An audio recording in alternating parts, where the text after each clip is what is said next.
अस्सलाम वालेकुम पाकिस्तान, मैं हूं हिना नकवी और इस वक्त FM 100 पे लाइव आप सुन भी रहे हैं और हमें देख भी रहे हैं मुख्तलिफ सोशल मीडिया प्लेटफॉर्म्स पे। और हमारा ये शो लाइव है, पॉडकास्ट विद हिना नकवी। कहते हैं माशरे में जहाँ कानून और अदल इंसाफ हो वहीं वो माशरा एक खूबसूरत अंदाज में जीता है। बहुत सारे मामलात होते हैं कानून की अमल दरामदगी के लिए, तो हमें पता है कि इदारे काम कर रहे होते हैं, रियासत की ज़िम्मेदारी होती है। इसी तरह अदल इंसाफ के लिए भी रियासत की ज़िम्मेदारी तो होती है, लेकिन बाज़ दफ़ा माशरे को या फ़र्द वाहिद को भी उस अदल और उस इंसाफ के लिए किसी की मुआवनत की ज़रूरत पड़ती है। ये मुआविन बहुत ही ज़बरदस्त होता है तो आपका मामला बहुत अच्छा चलता है। अगर मुआविन ज़बरदस्त ना हो, मोतबर ना हो, तो फिर मसाइल पैदा हो जाते हैं। आज हमारे साथ इसी मोतबर पेशे से वाबस्ता ऐसी शख्सियत मौजूद हैं जो किसी तारुफ की मोहताज नहीं है। आप सब लोग बहुत अच्छी तरह वाकिफ़ हैं। इंसानी हुकूक के हवाले से अगर बात हो, चाइल्ड प्रोटेक्शन की बात हो, वुमेन राइट्स की बात हो, तो हमें एक ही नाम पाकिस्तान में सर फहरिस्त नज़र आता है, जनाब एडवोकेट ज़िया अहमद अवान। हमारी खुशनसीबी है कि आज हमारे साथ मौजूद हैं। अस्सलाम वालेकुम। वालेकुम अस्सलाम। बहुत शुक्रिया, बहुत मसरूफियत, और ये आपका बिजी टाइम होता है जब हमने भी बहुत बहुत शुक्रिया। और ये तो बड़ी ज़बरदस्त बात मुझे पता चली कि आप ये पॉडकास्ट आपने शुरू किया रेडियो पे, क्योंकि आपके तो वैसे बहुत सारे कारनामे रहे, लेकिन ये भी एक कारनामा हमारे सामने आया है। बिल्कुल, बहुत शुक्रिया। आप सब लोगों की दुआएं हैं ये कि चल रहे हैं मामलात और खुदा का करम है। अच्छा ज़िया साहब, बहुत सारी बातें हैं आपकी शख्सियत के हवाले से और नज़र आता है कि आप हर मौके पे मौजूद होते हैं उन लोगों के साथ जो किसी न किसी मसले में होते हैं, या हमारा कोई सोसाइटी का कम्युनिटी इशू हो, सोशल इशू हो, बच्चों के हवाले से भी आपने बहुत काम किया। ये बताइए कि बचपन कैसा था? आप समझ रहे थे मैं आपके प्रोफेशन की बात करूंगी। बचपन जो है ना बहुत शरारती बचपन था। अच्छा, बहुत ज्यादा शरारती। सही, ठीक है। बहुत मारें खाई हैं। अच्छा, किसने ज्यादा मारा? अम्मा ने मारा? घरों में होता है, अम्मा ने भी, भाई ने, बड़े ने। सही। अच्छा। तो वो तो ज़ाहिर ठीक करने के लिए किया। अच्छा, वो हथियार कौन सा होता था? आज हम ज़ाहिर कॉर्पोरल पनिशमेंट के खिलाफ बातें करते हैं, बिल्कुल, लेकिन वो वाली मारें वो वाली नहीं थी जो कि बहुत खतरनाक किस्म की हो। नहीं, वो तो हमें सीधा रखने के लिए वो जरूरी और पटरी पे रखने के लिए, तो ये मेरा ख्याल है उनका भी जो आपकी पर्सनैलिटी जब बनती है तो उसमें माँ बाप, बहन भाई, बड़े जो है और वो लोग जो कि आपके साथ वाकई वो हैं, तो वो आपको जिन्होंने आपको तराश खराश जैसे बच्चों को जो बहुत शरारती होते हैं, जी, जो बाज भी नहीं आते सुनने के बाद भी, तो उनको सीधा रखना पड़ता है। सीधा रखना पड़ता है। वही मैं पूछ रही थी कि वो हथियार कौन कौन से थे? हथियार तो हाथों से ही था। कोई चप्पल, डंडा, कभी दूर से निशाने लगते थे। ठीक है, क्योंकि आपका एक बहुत ही ज़बरदस्त सा बैकग्राउंड है, एक बहुत ही ख़ानदानी अंदाज़ है आपकी शख्सियत में नज़र आता है। तरबियत में ज़्यादा किसका रोल था, वालिद साहब का या वालदा का? ज़्यादा रोल वालदा का था, क्योंकि मेरे वालिद साहब कोई 20 इयर्स UAE में रहे उस वक्त जब UAE बन रहा था। अच्छा, ये उस ज़माने की बात। सही। तो वो उनका वो ज़ाहिर है कि इकोनॉमिक सपोर्ट थी, बिल्कुल, और घर में जो है बच्चों को देखना हमारी वालिदा साहिबा का काम था, और उनका मिशन था कि मैंने बच्चों को पढ़ाना है। सही। और उनको बनाना है। सही। और वाकई वो बना के चली गई। अब तो वो नहीं है, लेकिन हमारे दिलों में तो कायम है। दिलों में माँ तो ऐसा रिश्ता है, रिश्ता कभी खत्म नहीं हो सकता, और वो यहाँ नहीं है ना, बजाहिर नहीं है, लेकिन आपके राब्ते अभी भी होंगे। हर वक्त की हर परेशानी में जब आप याद करेंगे तो वो मौजूद होंगी। अच्छा, ये सारी मामलात जो आपका ब्रॉटअप की बात है और बचपन की बात है, ये बताइए कि एजुकेशन आपने कहाँ से हासिल की थी? मैं देखिए, मेरी सारी एजुकेशन मेजॉरिटी कराची की है। अच्छा। हाँ, मैंने CMS स्कूल में पढ़ा है, ठीक है, क्रिश्चियन मिशनरी स्कूल। सही। और जिसमें लोग कहते हैं कि बहुत बड़े बड़े लोगों ने पढ़ा है। मैं तो बड़ा नहीं हूँ, लेकिन बड़े हमारे लिए फख्र की बात है। कहते हैं कि सिंध मदरसे के अलावा कायद आज़म भी वहाँ CMS से पढ़े। सही। और हमारे पास बहुत अच्छे क्रिकेटर्स पढ़े हैं वहाँ से। जावेद मियां दाद ने पढ़ा है, इंतखाब आलम ने पढ़ाया, हारून रशीद ने पढ़ाया और बहुत अच्छी शख्सियात वहाँ से निकली हैं। वो इदारों का बहरहाल एक बड़ा कंट्रीब्यूशन होता है। अच्छा CMS स्कूल चर्च के सामने। और फिर उसके बाद सारा फिर कराची यूनिवर्सिटी और कॉलेजेस, बस ये सारे चलते रहे। अच्छा, तो कराची यूनिवर्सिटी और कॉलेजेस में पॉलिटिकल साइंस वहाँ से। और मेरा तो हंगामा खेज जिंदगी थी। हंगामा खेज जिंदगी। हाँ, वो ऐसी जिंदगी थी कि सियासत में थे, पॉलिटिकल साइंस पढ़ा तो स्टूडेंट सियासत में था। अच्छा, वैसे डायरेक्ट पॉलिटिक्स में NSF में थे, किसमें थे? मैं प्रोग्रेसिव फ्रंट में था। और यही वजह थी कि 3 दफा जो है ना वो यात्रा भी करनी पड़ी उस जमाने में एज ए स्टूडेंट लीडर। ये तो क्रेडिबिलिटी है। सीखा बहुत उस जमाने में। बहुत साफ सुथरी सियासत हुआ करती थी, बामकसद सियासत। तो अंदर मैंने सिंधी पढ़ना सीखी, पश्तो पढ़ना सीखी। बिल्कुल। आप तो पश्तो बोल भी लेते हैं? मैं 8 ज़बानें बोलता हूँ। माशाल्लाह, 8 ज़बानें। कौन कौन सी? मैं देखें, एक तो मेरी अपनी ज़बान है हिंद को, पेशावर की, मैं पेशावर। जी। दूसरी जो है उर्दू, सिंधी, इंग्लिश, सराइकी और बलूची मेरी बहुत सारी। बलूची मेरी ऐसी है जैसे उर्दू की तरह। अच्छा, ठीक है। पोइट्री भी और पश्तो। सही। उनकी पोइट्री तो क्या ख्याल है, बलूची की कोई छोटी सी पोइट्री ना सुना दें आप हमें? हमारे बलूच जो सुनने वाले भाई होंगे, ज्यादातर वो इनकलाबी पसंद आएगा चीजें थी, तो मैं आज हो ही जाए इनकलाब। गुलखां नसीर का एक शेर है। ठीक है। तो मना बुकुश जुल्म बिकुन आस बेजन मंदार सरा हक के कुशा चुप नबा चुप नबा।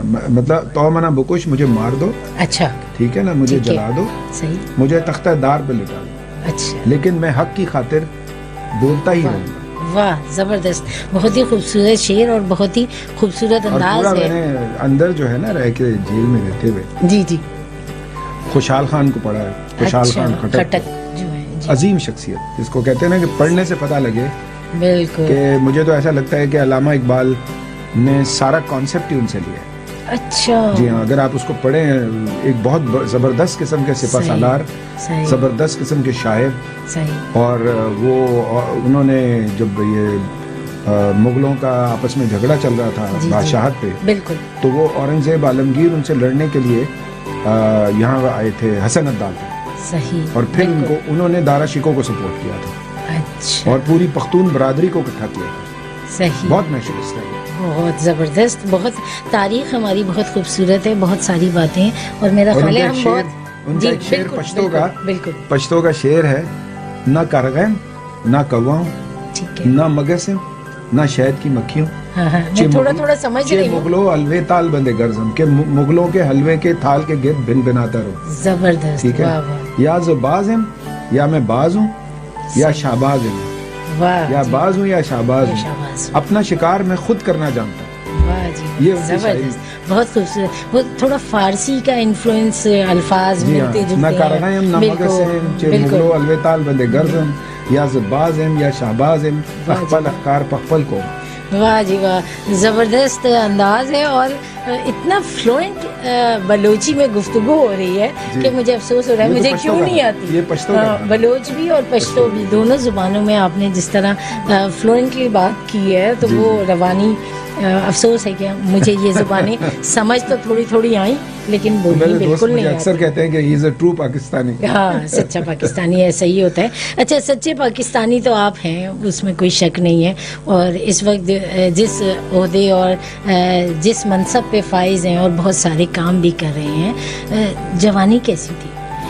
जवानी भी बड़ी, मतलब ऐसा है, कैसी थी? मुझे ऐसा लगता है कि मैंने जो पूरी लाइफ गुजरी है वो पता ही नहीं चला सारा कुछ। कोई मोहब्बत की वो तो सारी दुनिया करती है। कितनी की, मतलब ये मुझे अंदाज से ऐसी नहीं थी कि बंदा मर जाए। मरने वाली नहीं थी, वो कैफियत तारी नहीं। अच्छे लगते थे। सही जबरदस्त। नहीं तो पहला कोई क्रश था, देखिए लिबरल अप्रोच के, वो तो ऐसा नहीं था कभी। अच्छा। लेकिन ये है कि बहुत सारे लोग अच्छे लगते थे। अच्छा। तो वो तो होता है जिंदगी में, आप यूनिवर्सिटी कॉलेज में होते हैं, बिल्कुल, तो ये चीजें तो होती है। सही। कभी ऐसा हुआ कि भूली बिसरी मोहब्बत से मुलाकात हो गई हो? मैं तो पर्दानशीनों के नाम आएंगे। जब वो मुलाकात की बात होगी तो वो तो उस वक्त तक हम तो अपने मिशन में इतने आगे बढ़ गए थे। अच्छा। तो वो वाला सारा टाइम रहा ही नहीं। ये तो आप उसकी तरफ चले जाएं। ठीक है। और मिशन आपके अभी भी जारी और सारी? बिल्कुल, अल्लाह का शुक्र है। और वो मैं अपने लिए करता हूँ, बिल्कुल, किसी के लिए नहीं करता। ठीक है, अपनी सेटिस्फेक्शन, अपनी सेटिस्फेक्शन, अपने ज़मीर की आवाज़ है, ज़मीर की आवाज़ जो मैं समझता हूँ कि लोगों को हेल्प आउट करना चाहिए और उनके इश्यूज को उठाना चाहिए। और ख़ास तौर पे जिस प्रोफेशन में मैं हूँ उसमें वो अगर कोई ऐसे लॉज हैं जो डिस्क्रिमिनेटरी हैं उसके खिलाफ मैं बात करूँ। अगर लोगों के साथ ट्रीटमेंट गलत हो रहा है, विमेन के साथ, चिल्ड्रन के साथ, डोमेस्टिक वायलेंस है, रेप केसेस हैं, बहुत सारे इस तरह के केसेस हैं, हमने लातादाद केस किए, मुझे तो याद भी नहीं है कितने की। बिल्कुल, बहुत बड़ा एक माशरे में बहुत सारे लोग, बहुत ऐसे मुतासरीन हैं जिनकी आपने कानूनी मदद की है, बहुत ज़्यादा मदद की है और अभी भी वो जारी है सिलसिला। उसमें एक बहुत ही आपका ज़बरदस्त काम है मददगार हेल्पलाइन। जी जी, वो क्या है, मैं चाहूँगी कि थोड़ा हमारे नाज़रीन भी और सुनने वाले भी। हम जब लीगल एड देना शुरू किया मैंने, तो उससे पहले मैं ट्रेनिंग्स मैंने बहुत की। ठीक है, क्योंकि जब तक आप खुद, जो भी लोग ये प्रोग्राम आपका देख रहे हैं जी, उनके लिए भी एक पैगाम है कि जो भी काम आप करने जाएं उससे पहले उसकी ट्रेनिंग करें। क्योंकि आप अगर उसके लिए तैयार नहीं हैं तो आप हो सकता है बहुत सारी गलतियां भी करें। तो मैंने चुना कि मैं उस वक्त जो है मैं फिलीपींस गया। अच्छा, फिलीपींस में जाके इसलिए ट्रेनिंग की कि मुझे पता चला था कि वहाँ के जो डिक्टेटर थे मार्कोस, सही, उन्होंने 7 वकीलों को मर्डर किया अलग अलग, क्योंकि वो वकील उनके लिए खतरा बन गया। सही। तो मैंने कहा मुझे ऐसी जगह जाके सीखना है और वहाँ से मैं बहुत सारी चीजें लेकर आया। उसमें एक जो चीज थी कि पाकिस्तान में पहली दफा मैंने पैरालीगल ट्रेनिंग शुरू की। अच्छा, कि लोगों को जो वकील ना हो, जी, सोशल वर्कर हैं, टीचर हैं, सहाफी हैं, डॉक्टर्स हैं, उनको पैरालीगल हम बना दें कि अगर उनके पास कोई विक्टिम आए तो उनको कौन कौन सी डॉक्यूमेंटेशन करनी है, कैसे तैयारी करनी है, और फिर जब हमारे पास आए तो आधा काम हुआ। सही। फिर हम वकालत का काम करें। ओके। तो वो पहली दफा मैंने पाकिस्तान में शुरू किया। सही, ये तो बहुत ही रोड मैप वाली बात है ये क्योंकि इस तरह हुआ नहीं और मेरे भी इल्म में ये बात पहली दफा आई है क्योंकि मामलात होते हैं बाज़ दफा बहुत सेंसिटिव। तो कभी ऐसा हुआ कि कोई प्रेशर आया, कोई बड़ी धमकियां आई? धमकियां कोर्ट के अंदर, लोग जान से मारने की धमकियां। मुझे ईदी साहब को नहीं, वो चूंकि ईदी साहब का मैं इसलिए कह रहा हूँ कि मेरे केसेस में जी। जब हमने अपनी ऑर्गेनाइजेशन बनाई तो इनिशियल सपोर्ट जो है वो ईदी साहब ने। अच्छा, मैं उनके साथ मेरा रहा। और CPLC के जमील यूसुफ और नाजिम हाजी, ये दोनों, उन दोनों CPLC बनी थी, हम भी बने। अच्छा। तो हम एक दूसरे को कॉम्प्लीमेंट सप्लीमेंट करते। सही। और ईदी साहब ने मेरे कहने पे लाखों रुपए की श्योरिटीज जो है ना कोर्ट में ऐसी औरतों के लिए जमा कराई जिनकी जमानतें हो गई थी लेकिन उनके पास जमानत नहीं थी। जमानत की रकम वो खुद आते थे और बेगम ईदी, मैं सिर्फ एक फोन करता था उनको और वो आ जाते थे और जमा कराते थे। और कई दफा लोगों ने कहा भी कि ये अगर कोई मुलजिम भाग गया तो फिर ये आपको नोटिस आएगा और ये पैसे जब्त हो जाएंगे। तो वो कहते थे भाई मैं तो देखें, ये तो मैं डिफेंस सेविंग सर्टिफिकेट या सेविंग सर्टिफिकेट जमा करा रहा हूँ तो मुनाफा चला जाएगा, कोई मसला नहीं है। और देखो उनकी अपनी अप्रोच है ना, उनके साथ काम करते हुए। और आज भी फैसल ईदी के साथ काम करते हुए मैं उनके जितने केसेस होते हैं ईदी सेंटर के, उनके ड्राइवर्स के हों, एम्बुलेंसेस के हों, उनकी प्रॉपर्टीज के हों, उनको जो इश्यूज आते हैं उसमें मैं उनको फ्री लीगल एड देता हूं। जबरदस्त, बहुत ही प्यारी बात है। और ईदी साहब की बात निकली तो वाकई ईदी साहब एक अलग ही इंस्टीट्यूशन थे, अलग दुनिया के लगते थे। बाज़ दफा उनकी गुफ्तगू मैंने जब उनसे बात की, उनका विजन, कहने लगे मैं हज पे गया, मैं शैतान को कंकर मार के नहीं आया। कहते यहाँ इतने शैतान पड़े हुए, मैं वहाँ क्या कंकर मारूंगा। तो वो खुली इतनी बोल्ड बात कह देते थे या आप सोचें तो एक लम्हे को रुक जाएं कि कह क्या रहे हैं। तो वो वाकई एक और इशू जिसपे मैं काम मैंने किया पाकिस्तान में पहली दफा, वो था विमेन एंड चिल्ड्रन ट्रैफिकिंग पे। अच्छा, जो औरतें और बच्चे स्मगल हो जाते हैं। तो उस पे काम करने से पहले मैंने ईदी साहब से जाके बात की, क्योंकि मैं बहुत सारी बंगाली बर्मी औरतें जो वहाँ से आती थी स्मगल होके और उनके साथ जो ज्यादतियाँ होती थी वो केस में फ्री लेता था और वो ज़्यादातर जो है ना हदूद ऑर्डिनेंस की वजह से जेल चली जाती थी। अच्छा। वो जो है ना उनको विक्टिम करने के बजाय उनको एक्यूज बना देते थे। वो लॉ इस तरह मतलब वो मुजरिम है। तो मैंने वहाँ जो जेल के अंदर जितनी औरतें हैं उनको जो लीगल एड देते थे मैं बंगाली बर्मीज को दी, तो मुझे पता लगा कि ये पूरा नेटवर्क है जिसके जरिए 40-40, 50-50 औरतें बच्चे वो एक झुंड में लेकर आते थे, बॉर्डर क्रॉस करते थे।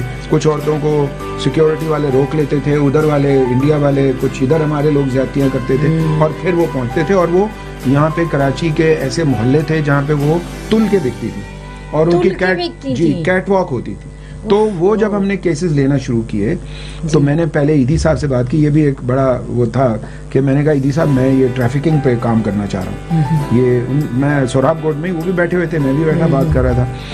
तो उन्होंने मुझे कहा कि भाई बात सुनो, ये तो सदियों से चला आ रहा है, कोई नई बात तो नहीं है। लेकिन मैंने कहा ईदी साहब काम तो करना चाहिए। तो बोला तुम करना चाहो तो करो। और जब हमने इस पे काम शुरू किया तो वो आके जब कोर्ट में मेरे एक आध दफा ऐसा हुआ कि वो भी मौजूद थे कोर्ट के अंदर ही। सही। और वो जो सबसे बड़ा दलाल था जो ये काम करता था, उसने कहा कि ये ईदी साहब और ज़ियावान जो है ना वो औरतों को बेचते हैं हमें का।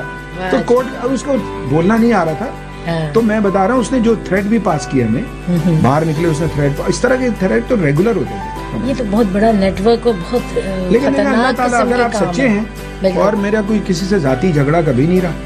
अगर इंस्टीट्यूशंस में के अगर बारे में भी बोला कि पुलिस में अगर पुलिस के डिपार्टमेंट में जाती है तो मैंने किसी फर्द वाहिद को वो नहीं किया। मैंने कहा इंस्टीट्यूशन को सही होना चाहिए, इंस्टीट्यूशन का कसूर है कि सारा कसूर है। जुडिशरी में भी ऐसा ही है, किसी जज के नाम के साथ उसकी मुखालफत नहीं करेंगे, हम कहेंगे ये सिस्टम खराब है, इसको सही करें। इदारे को सही होना चाहिए, इदारों को वाकई सही होना चाहिए। हमारे बहुत सारे मसाइल का हल जो है इदारों ही के पास है, जो मैंने शुरू में भी बात की कि कानून पे अमल दरामद इदारे करवाते हैं, लेकिन खुद भी करें तभी मामला ज़रा अच्छा चलेगा।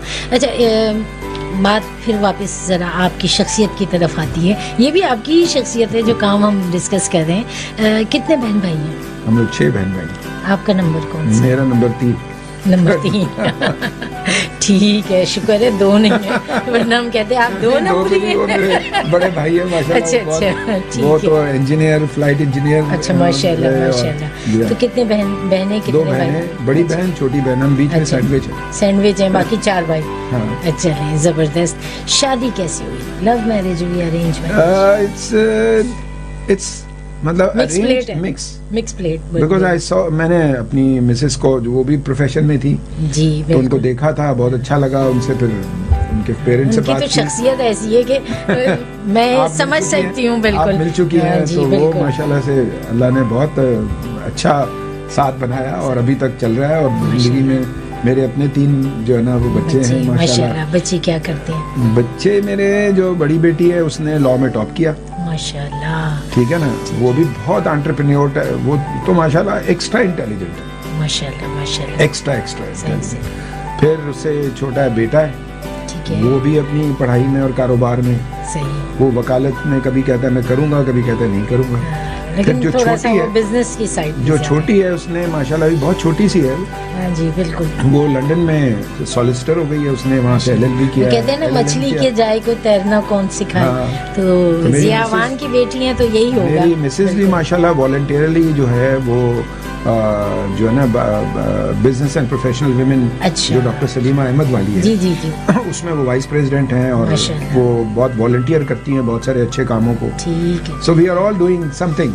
सारे बड़े बड़े लोग हैं और पूरा घराना जो है वो टैलेंट इतना है कि हमें अल्लाह ने मौका दिया है, मौका दिया है, खिदमत करें, हमें अल्लाह ने हर शख्स अपनी जात में एक पूरा मुकम्मल। अल्लाह ने हमें दिया कितना, आप ये सोचे ना कि जो हमने थोड़ा बहुत किया होगा, अल्लाह ने इतना नवाजा हमें, तो हमें रिटर्न करना है। बिल्कुल, मैंने अपने प्रोफेशन को रिटर्न करना है, मैंने अपनी फैमिली को रिटर्न करना है, हमने रिटर्न करना है लोगों को, अपने लोगों को, अपने इर्द गिर्द के लोगों को, अपने मुल्क के लोगों को। बिल्कुल, ये तो बहुत ही खूबसूरत बातें हैं और मेरा ख्याल है कि खूबसूरत लोग हमेशा खूबसूरत बातें ही करते हैं और खूबसूरत बातों के साथ साथ कुछ खूबसूरत यादें भी होती हैं। जी बिल्कुल होती हैं। कोई सबसे ज़िंदगी की खूबसूरत याद?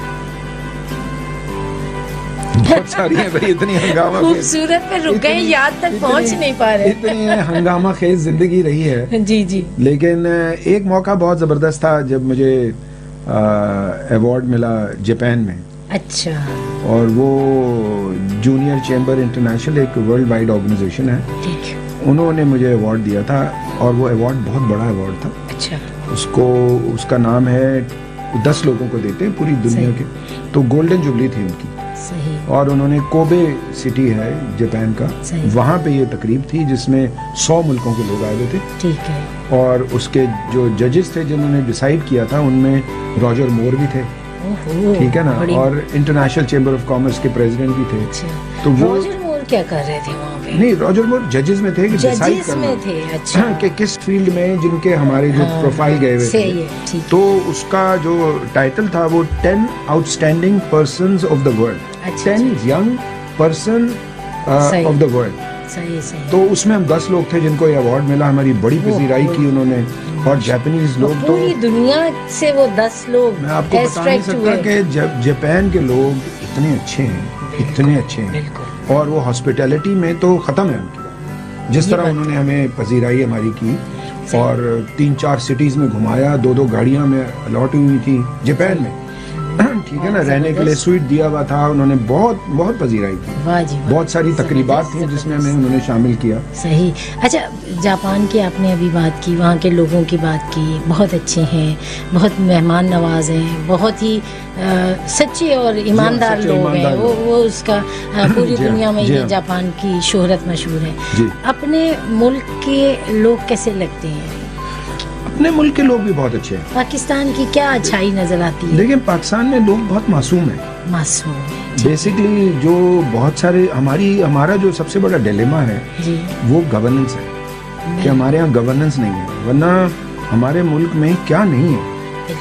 मैं आपको बता नहीं सकता, मैं दुनिया के 73 मुल्कों में जा चुका हूँ, 73 कंट्री, सारे बर्रे आज़म घूम लिए। और कुछ ऐसे मुल्क हैं जिनमें मैं 25-25, 30 दफा गया हूँ। अच्छा। क्योंकि मैं बहुत सारी इंटरनेशनल ऑर्गेनाइजेशन के बोर्ड पे था, तो उनकी मीटिंग्स में जाना, यूरोप में हो या फार ईस्ट में हो या बाकी जो जगह पे हो, और फिर बहुत सारे मुल्कों ने मुझे जो बुलाया।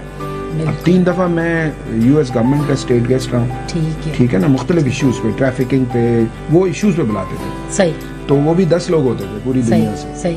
तो वो फिर इसके अलावा स्वीडन की गवर्नमेंट ने, स्विस गवर्नमेंट ने, यूएई की गवर्नमेंट ने, इन सब ने एज ए स्टेट गेस्ट बुलाया है अपने प्रोग्रामों के अंदर। ये बहुत बड़ा तो हम जाके कंट्रीब्यूट करते थे ना। अच्छा, हमें इसलिए नहीं बुलाते थे कि हम कोई किसी रॉयल फैमिली से या किसी, हमें तो बुलाते इसलिए थे कि हमारे पास वो नॉलेज है जिसको वो और वो काम किया है, वो फील्ड है जिसमें आपकी एक एक्सपर्टीज मौजूद है। अच्छा, तो पाकिस्तानी आपको मासूम और बहुत मासूम, बहुत अच्छे लोग हैं, मैं आपको बता नहीं सकता। तो दुनिया में हमारे मुतालिक क्यों ऐसी बातें होती हैं? कौन सा शेर है, मैं वो शेर मुझे पूरा जरा नम हो तो ये मिट्टी बड़ी जरखेज है, बस यही बात। ठीक है, ठीक है, बिल्कुल सही है कि हमारे पास टैलेंट तो बहुत है। पहली दफा मैं जब गया हूँ पाकिस्तान से बाहर, तो पहली दफा ही मैं गया था हॉलैंड।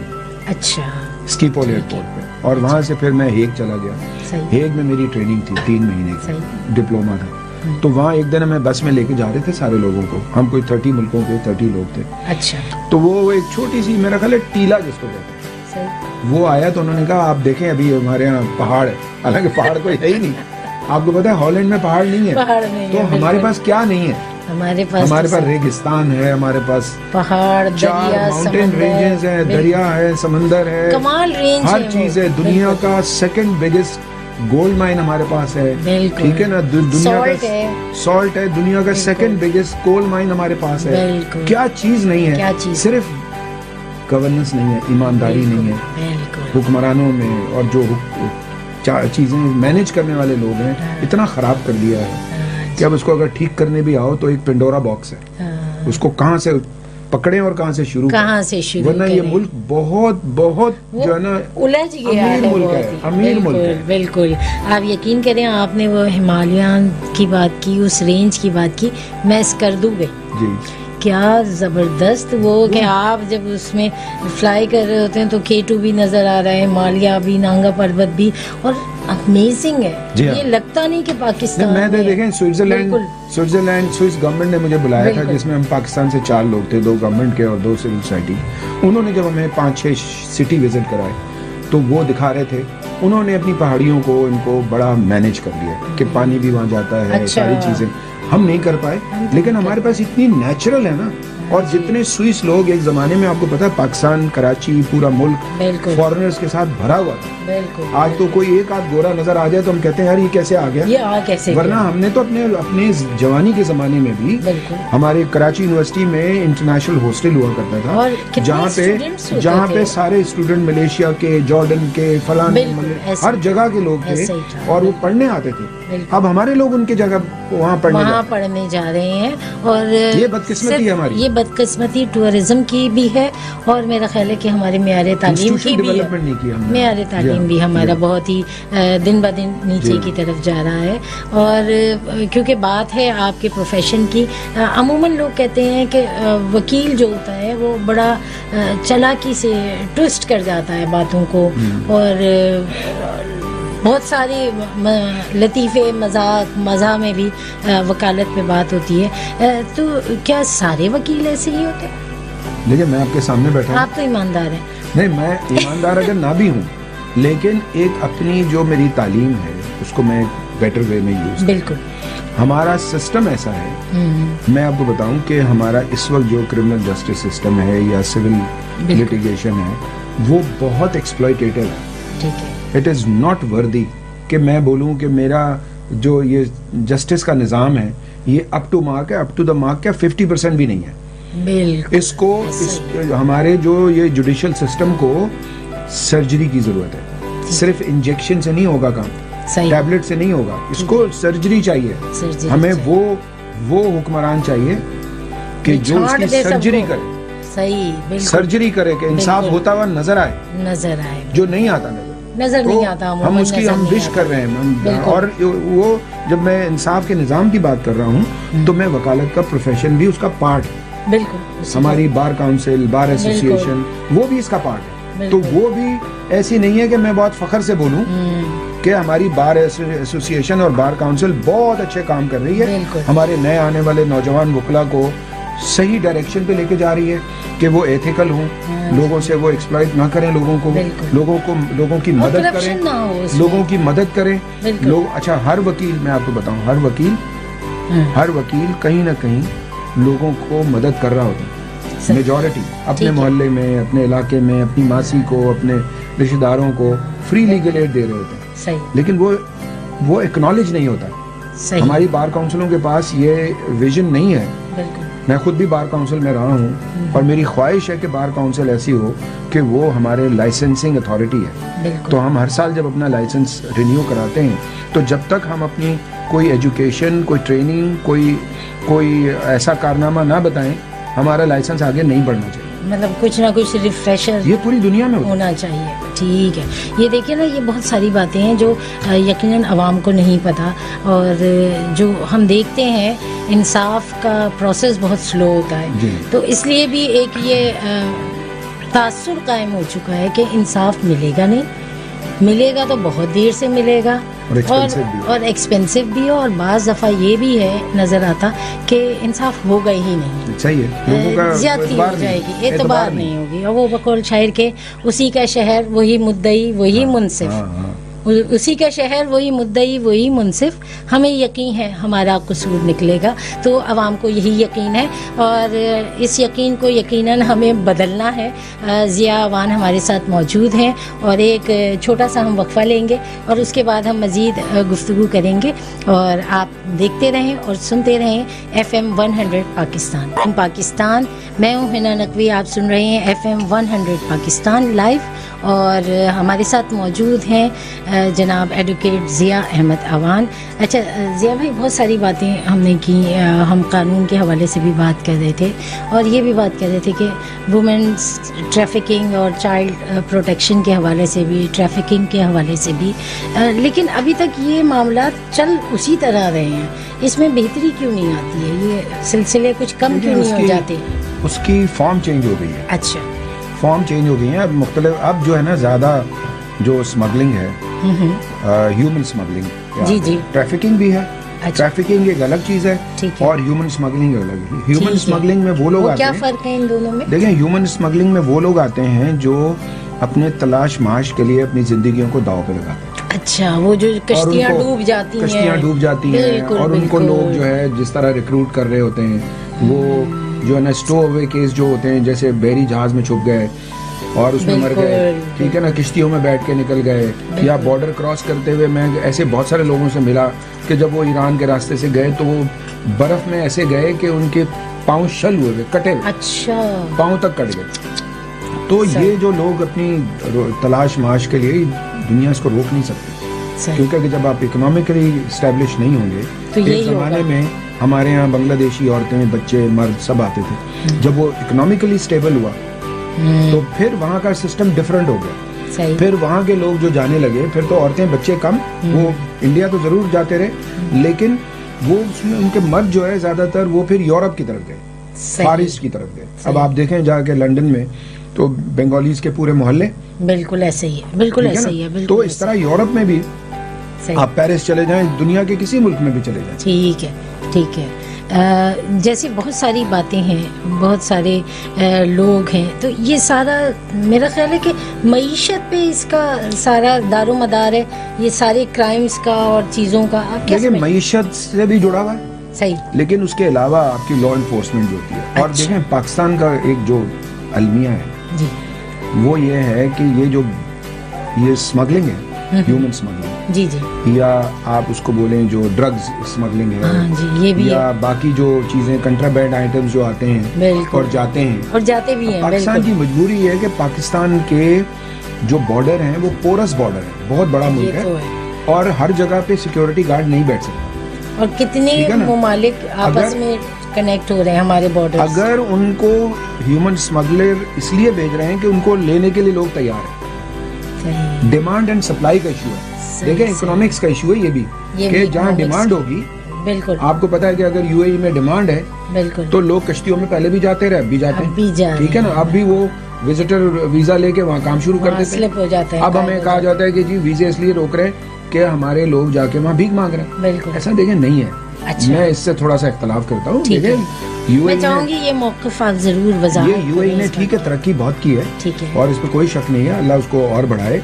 लेकिन देखें, सिर्फ ये कहना कि हर आदमी जो जा रहा है वो भीख मांगने जा रहा है, हाँ ये जरूर है कि हमारा कंट्रोल भी होना चाहिए, और वहाँ अगर मांगे तो आप उनको वापस भेजें, फिर उनको यहाँ पनिश करें ऐसे लोग जो बाहर जाके हमारी इसी तरह हमारे वो हैं बाशिंदे हैं, हमारे मुल्क के लोग हैं, तो हमारे पास आए ना। फिर वो सऊदी अरब है, जब इवन आप जाएं, मैं खुद जब गया हूँ क्या उम्रा करने, तो मैंने देखा कि तवाफ के दौरान भी लोग अफ्रीकन हैं, बाकी लोग हैं, वो मांग रहे होते हैं, भीख मांग रहे होते हैं, और देने वाले भी दे रहे हैं। अगर आप देते रहेंगे, देना नहीं चाहिए तो मैंने डिमांड और सप्लाई की बात की है कि जब डिमांड और सप्लाई को जब आप देखेंगे कि जब देने वाला मौजूद है तो लेने वाला भी खड़ा।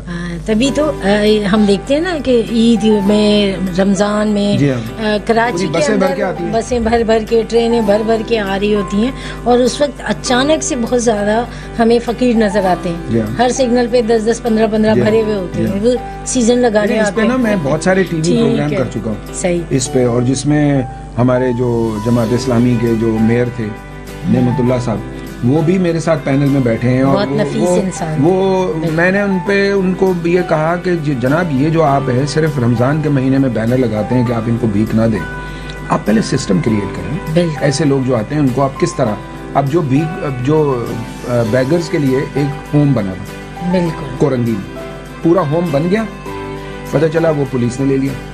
पुलिस के बाद किसी और एजेंसी ने ले लिया और वो बेगर होम नहीं बन सका। अभी तक बेगर होम नहीं है कि अगर आप बेगर्स को पकड़े तो आप उनको जेल में ना डालें, आप उनको रिहेबिलिटेट करें, उनके साथ कोई सिस्टम बनाए ऐसा कि वो भीख ना मांगे। तो वो ये सारी चीजें ना बहुत जरूरी हैं कि institutional development is very very important. अच्छा, माशरे में तो बहुत सारे मसाइल हमें नजर आते हैं और अभी हमने चंद चीज़ों को ही डिस्कस किया, बहुत ज़्यादा हम उसके लिए तो यकीनन बहुत एक सीरीज चाहिए आपके साथ बैठ के उन मौज़ूआत पे बात भी की जाए और उनके हल भी आपके पास क्योंकि मौजूद हैं। बात तो बहुत सारे लोग कर रहे होते हैं लेकिन ऐसी शख्सियात बहुत कम होती हैं जिनके पास उसका प्रैक्टिकल हल मौजूद भी होता है और वो कर भी रहे होते हैं, उस पर अमल कर रहे होते हैं। क्योंकि सिनॉप्सिस बनाना और एक फिजिबिलिटी बना देना, उसको प्रैक्टिकली इम्प्लीमेंट करना बड़ा मुश्किल होता है, सबसे मुश्किल काम होता है जो आप अंजाम दे रहे हैं। अच्छा, ये बताएं, जिंदगी तो बड़ी मसरूफ है आपकी, फैमिली को टाइम देते हैं? फैमिली को मैं बहुत टाइम देता हूँ, मैं अपने आप को भी टाइम देता हूँ। अच्छा, वेरी गुड। क्या करते हैं? मॉर्निंग वॉक करते हैं? मॉर्निंग मैं देखें बगैर अलार्म के सुबह 5 बजे उठता हूँ। जबरदस्त। कभी मैंने अलार्म नहीं लगाया। Very good. और मैं 8:30 बजे सो जाता हूँ रात में। वाह, ये बड़ी आइडियल बात है। और सुबह में मेरी कम से कम 5 से 6 किलोमीटर की डेली वॉक है। जबरदस्त। वो मैं छोड़ता नहीं, वो आप नहीं छोड़ते। हमारा बहुत अच्छा सा ग्रुप है। हम फिर उसके बाद नाश्ते भी होते हैं जो मैंने सुना है। जी हाँ, नाश्ते भी करते हैं, बहुत एंजॉय करते हैं। वो एक मोहल्ले से अगर 18 लोग इकट्ठे हो, 18 बिल्कुल तो बड़ी बात है, बड़ी बात है। और फिर हमारी जो खवातीन है उन्होंने भी अब अपना एक ग्रुप बना लिया कि हम क्यों ना करें। जब हम उनको बताते हैं हमने फलानी जगह नाश्ता किया, आज ये एंजॉय किया, तो वो उनको भी अट्रैक्शन है। सो दे आर कमिंग इन। तो ये सारी चीजें हम, ये तो लाइफ को अपना टाइम अपनी फैमिली को देना इज वेरी वेरी इंपॉर्टेंट। देखें, ये आप पे डिपेंड करता है कि आप, मैं ज्यादातर टाइम जो है ना अपनी मिसेस को सुबह कर देता हूँ। शाम को थके हुए जाके बात करना आप पूरी तरह होते ही, मैं सुबह सारे किस्से कहानियां हमारी हो जाती है। हाँ, जिस दिन मेरा केस लेट है कोर्ट में, सही, उस दिन सुबह मेरी बस वो पूरी पंचायत होगी। सही। अच्छा, खाने के शौकीन है? खाता हूँ, बहुत अच्छे खाता हूँ। अच्छा खाना सिंपल, मुझे सिंपल खाने ज्यादा पसंद है। सुना है बेगम तो बहुत अच्छे खाने बनाती हैं माशाल्लाह, और मैंने भाभी के हाथ के खाने खाए भी हैं। वो तो ऐसा भी है ना कि वो कई दफा आपको पता है कि लोग जो है वो मैदे के रास्ते दाखिल होते हैं दिल में। सही। तो खाने तो उनका कमाल है माशाल्लाह। वो पहले दिल में दाखिल हुई हैं, बाद में ये मेदे की कहानी है। आप ना कहें, हमसे ये बात ना करें, असल तो दिल में वो पहले आ चुकी, हवासों पे भी छा गई, उसके बाद मेदे तक कहानी गई है। तो अच्छा, खाने के शौकीन है लेकिन सादा खाना खाते हैं? सादा। मुझे फिल्में देखते हैं, म्यूजिक सुनते हैं? म्यूजिक भी नहीं सुनते? कभी टाइम के जवानी में, बचपन में तो बहुत मैं देखें मैं सुनता था जब मैं बहुत बिजी था अपने इस काम को लेकर। जी। तो मैं दफ्तर में कोई 8, 9, 10 बजे तक बैठता था, काम करता था। तो उस वक्त मैं ऐसे म्यूजिक सुनता था कि जो मेरा अगर बहुत मैं टेंशन में हूँ तो उसको नीचे लाने, और उसमें 2-3 लोग खास तौर पे मेरे जो है ना वो उसमें पसंदीदा थे। उसमें एक तो थे पठाने खान। अच्छा, आई लव हिज, वो जो भी जिस तरह गाते हैं, टीवी पे कितना आते थे ना। और इसके अलावा नुसरत फतेह अली उन दोनों नए आए थे, तो उनको सुने तो आपका खुद ब खुद जो है ना, अगर आप टेंशन में हैं तो नीचे आ जाए। फिर इसी तरह जो म्यूजिक है, जैसे वो उसका मुझे अभी नाम याद नहीं आ रहा, इंडिया के वो हैं, और उनका म्यूजिक है कि पहाड़ों का म्यूजिक, ठीक है ना? नहीं यार रहमान नहीं, वो बहुत मशहूर म्यूजिशियन है, ठीक है ना? उनके म्यूजिक थे कि जो पहाड़ का म्यूजिक, दरिया का म्यूजिक, समंदर का म्यूजिक, हवाओं का म्यूजिक, मतलब वो ऐसा म्यूजिक खाली कोई बोल नहीं थे, वो लगा दें तो खुद ब खुद आप बस वो रिदम के साथ ही नीचे आ गए। सही, काम भी करते रहते। तो ये भी शौक रहा। हाँ। अच्छा, फिल्में ड्रामे कभी देखे नहीं? देखे तो हैं पहले। सुना है आपको ड्रामों की ऑफर भी हुई थी? मुझे ये बिल्कुल वो मेरे अपने आप बड़े हीरो बन सकते थे। जी हाँ, स्क्रीन पे वैसे भी अभी भी हीरो हैं आप, और बहुत जबरदस्त। ये तो एक जब पीटीवी और एनटीएम होते थे सिर्फ 2 चैनल। जी। तो पीटीवी देखा जाता था ज्यादा, क्योंकि एनटीएम तो सिटी में था, बाकी गाँव देहातों में वो नहीं आता था, हर जगह नहीं आता था, वो चैनल ही नहीं था। तो उस वक्त जो है मैं उन दोनों ह्यूमन राइट्स के केसेस रेगुलर मेरे मीडिया में होते थे। अच्छा। तो उस पे बड़े ज़बरदस्त किस्म के प्रोड्यूसर भी हैं और मैनेजर थे उन दोनों पीटीवी के।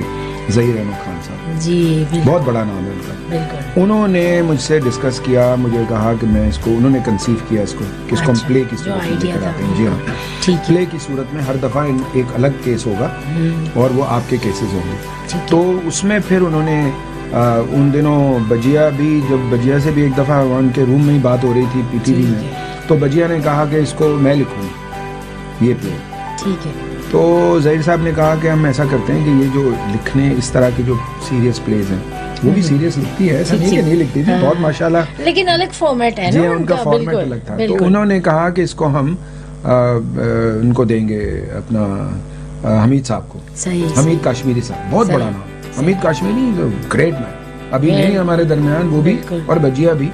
तो उन्होंने डिसाइड किया, कमाल लोग, उन्होंने डिसाइड किया, ठीक है, और हमीद काश्मीरी साहब ने इसको लिखा, उन्होंने प्रोड्यूसर बनाया शाहिद इकबाल पाशा को। अच्छा, ठीक है ना, और हम एक टीम के तौर पे काम, बहुत बड़ा नाम उनका भी, तो हम टीम के तौर पे काम करते थे। फिर आया, तो आप हीरो क्यों नहीं बने? नहीं, मुझे ये कहा गया था कि भाई मैं खुद एक्ट करूं। बिल्कुल, जो उसमें आपका किरदार ने भी कहा कि आपका किरदार है, आप खुद करें। बिल्कुल। तो मैंने सोचने के लिए टाइम मांगा। सही। अच्छा, फिर मैंने ये सोचा कि मैं अपनी पहचान जो है ना, वो मेरे मतलब पहचान का जमाना था। सही। ठीक है ना, तो उस वक्त मैंने ये बहुत सीरियसली सोचा कि मुझे अपनी पहचान एक्टर के जरिए नहीं करवानी। सही, बहुत एक्टर बुरे नहीं होते, बहुत गहराई से, लेकिन ये कि आपको आगे क्या सोचना है। ठीक है ना, तो वो मैंने, क्योंकि आपका प्रोफेशन तो अलग ही था ना, तो मैंने वो मना कर दिया। अच्छा। तो फिर उसके बाद सवाल ये था कि अब मेरी जगह कौन एक्ट करेगा। अच्छा, वो तो उन्होंने 3 नाम शॉर्टलिस्ट किए। वो कौन थे? उसमें आसिफ रजा मीर, ठीक है, राहत काज़मी और तलत हुसैन। सही। इन तीनों के नाम बड़े नाम है ये जी, तीनों उस वक्त बड़े नाम थे। तो फाइनल खुद ज़हीर साहब ने, क्योंकि वो कैमरे की आंख से देख रहे थे और मैं तो पता था कि कौन इस किरदार में, तो उन्होंने फिर तलत हुसैन साहब को चूज किया, उनसे रिक्वेस्ट की, और वो मेरे दफ्तर भी आते रहे देखने के लिए कि मैं कैसे काम करता हूँ। जी हाँ, मेरी आखिर वक्त तक उनसे बहुत दोस्ती रही, उनकी फैमिली से अब भी मेरा बहुत वो है। वो मेरे जब उनकी मेमोरी लॉस हो गई थी, तब भी वो जब मेरे घर पे आए, तो हम उस दिन तो बहुत हम उदास थे सारे फैमिली के लोग कि वो उन्होंने 20 दफ़ा मुझसे मेरा नाम पूछा।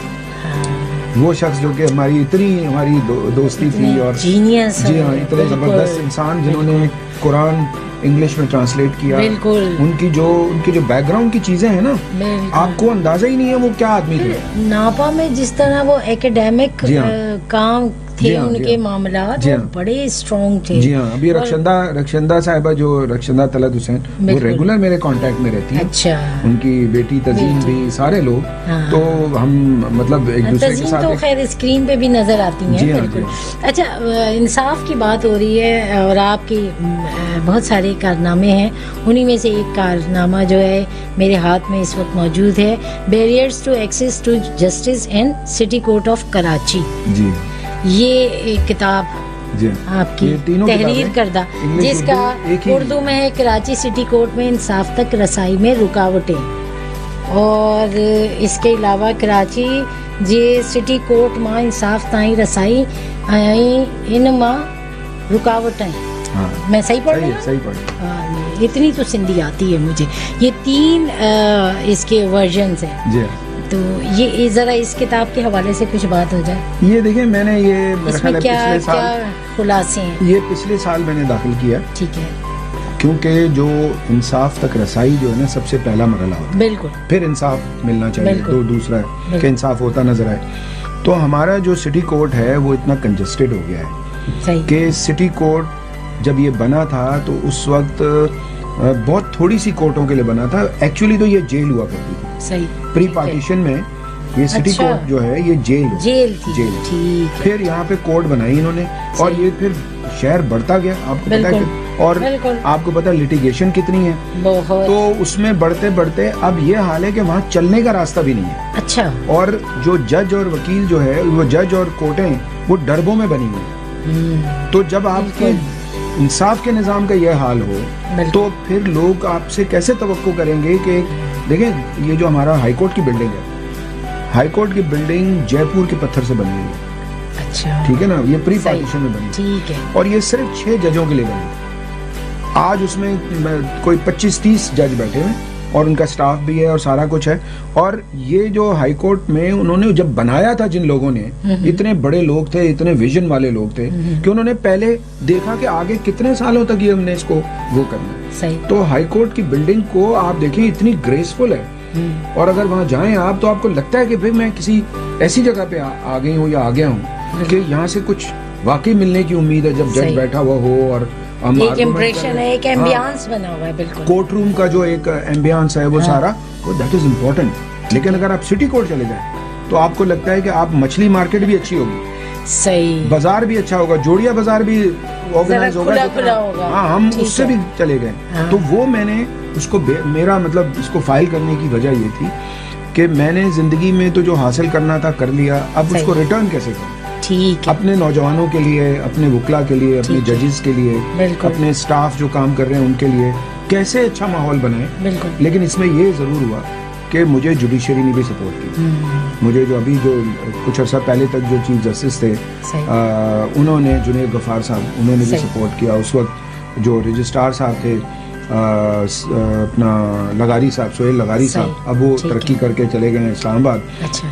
तो उन्होंने भी सपोर्ट किया और इसमें अभी मुसलसल हमने काम कर रहे हैं। अभी बहुत सारे काम हो रहे हैं कि कोर्ट से इंक्रोचमेंट खत्म हो, कोर्ट के इर्द गिर्द जो है वो जो ट्रैफिक का माहौल है वो, अंदर सिक्योरिटी को कैसे मेंटेन करें, अंदर हर किस्म का आदमी जा सकता है, पुलिस की रिपोर्ट के मुताबिक कुछ भी हो सकता है।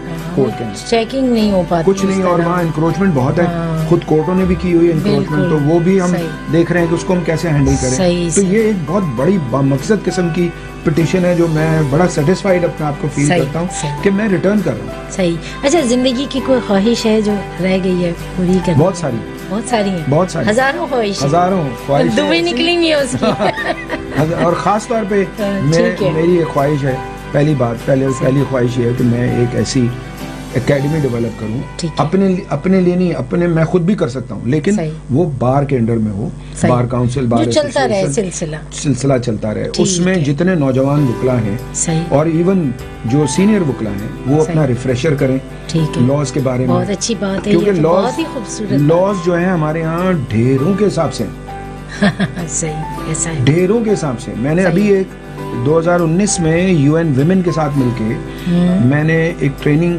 डिजाइन की थी। अच्छा। जिसको उन्होंने छापा पूरा मैनुअल। अच्छा। और वो मैनुअल अपने उसके साथ लोगों के साथ छापा, जो लोगों के साथ छपता है ना वो पूरा कई जगहों पे वेट होता है। हाँ, बिल्कुल सही है। तो वो ये था कि वो पूरा मैनुअल बनाया, ट्रेनिंग जजेस के लिए, लॉयर्स के लिए, प्रोसिक्यूटर्स के लिए और लॉ फैकल्टी के लोगों के लिए। ठीक है। उनको हमने मैं 25 लॉ पढ़ाता था अकेला, सुबह 9 से 5।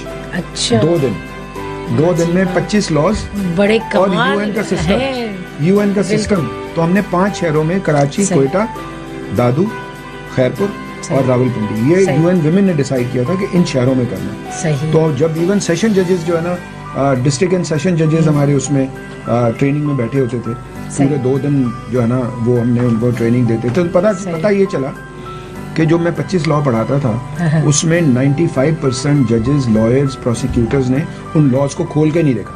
ओहो। तो लॉ बनाने का फायदा क्या हुआ? अलमिया है ना। अब इतने अच्छे लॉज हैं कि जिसको पाकिस्तान पोर्ट्रे कर रहा होता है कि हमने ये बना दिया पार्लियामेंटेरियंस ने। आप पार्लियामेंट को चाहिए कि इम्प्लीमेंटेशन को भी देखें। इम्प्लीमेंटेशन, वही बात जो मैंने शुरू में कही कि उस पे अमल दरामद कैसी हो। इम्प्लीमेंटेशन बहुत इम्पोर्टेंट है, और इम्प्लीमेंटेशन के साथ साथ हमें ये भी देखना है कि हमें वक्त की भी इम्प्लीमेंटेशन देखनी है, और हमें अपने टाइम फ्रेम में जो दामन वक्त की गुंजाइश हमेशा आड़े आती है। बहुत खूबसूरत गुफ्तगू और एक तसलसल होता है जिसमें दिल नहीं चाह रहा होता कि बोलने वाले को रोका जाए, और तो वो हमें रोकना पड़ेगा आपको। लेकिन ये कि कोई पैगाम देना चाहेंगे मुख्तसर सा चलते चलते? मैं बस अपने जो यंग लॉयर्स हैं उनको पैगाम दूंगा कि देखें, आपकी कम्युनिटी में बहुत सारे मजबूर लाचार लोग हैं। ठीक है। हमें उनको फ्री लीगल एड देनी है। सही। अपनी जो आपकी प्रैक्टिस है उसमें मैं समझता हूँ कि लीगल एड जो है वो वकालत की ज़कात है। ठीक है। हमें वो जरूर निकालना चाहिए। सही। और जो इंस्टीट्यूशन गवर्नमेंट के हैं जो लोगों की मदद के लिए, सही, खुदारा उनको सही करें, वो कोई काम की चीजें करें ताकि हमें पता लगे। और फिर पार्लियामेंट को चाहिए और मिनिस्ट्रियों को चाहिए कि जो लॉज बना दिए आपने, बहुत अच्छा काम किया आपने, आप उसको इम्प्लीमेंट करवा। बिल्कुल, बहुत शुक्रिया, आपने अपना कीमती वक्त हमें दिया और बहुत अच्छी गुफ्तगू का सिलसिला रहा और यकीनन इस सिलसिले को आइंदा भी जारी और सारी रखेंगे और मज़ीद आगे आपसे मालूमात भी लेंगे और आपके जो बहुत सारे काम हैं यकीनन उनका तारुफ अधूरा रह गया।